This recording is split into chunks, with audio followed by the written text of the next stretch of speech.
তো hello friend, তোমরা সকলে কেমন আছো? আজকে আমাদের রানিংয়ে আমরা এসেছি এখন।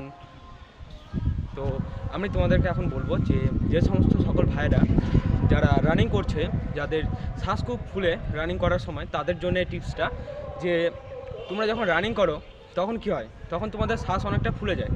এর ফলে তোমাদের রানিং করতেও অনেক অসুবিধা হয়। তো তোমাদের সঠিকভাবে শ্বাস নেবে কীভাবে? তোমরা যখন রানিং করবে তখন তোমরা কি করবে, প্রথমে নাক দিয়ে শ্বাস নেবে এবং মুখ দিয়ে ছাড়বে। এরপরে কী হবে, এইভাবে যখন নর্মাল দৌড়াবে, যখন তোমরা নর্মাল এনার্জিতে থাকবে তখন তোমরা দৌড়াবে।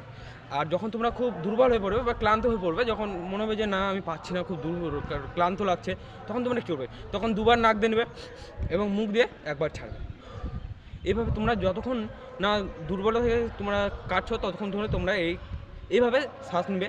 আবার যখন তোমরা নর্মালে ফিরে আসবে তখন আবার সেই একই পদ্ধতি, একবার নাক দিয়ে একবার মুখ দিয়ে ছাড়বে।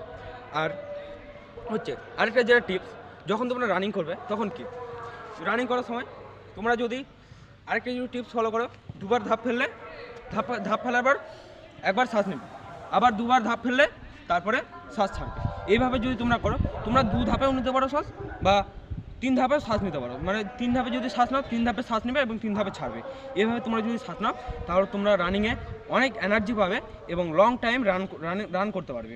এর ফলে তোমাদের রানিং অ্যাক্টিভিটি অনেক বাড়বে। তো আজকে এইটুকু টিপসের মাধ্যমে তোমাদেরকে ধন্যবাদ। আর আমাদের 100 ডে চ্যালেঞ্জের সঙ্গে তোমরা যুক্ত থাকো।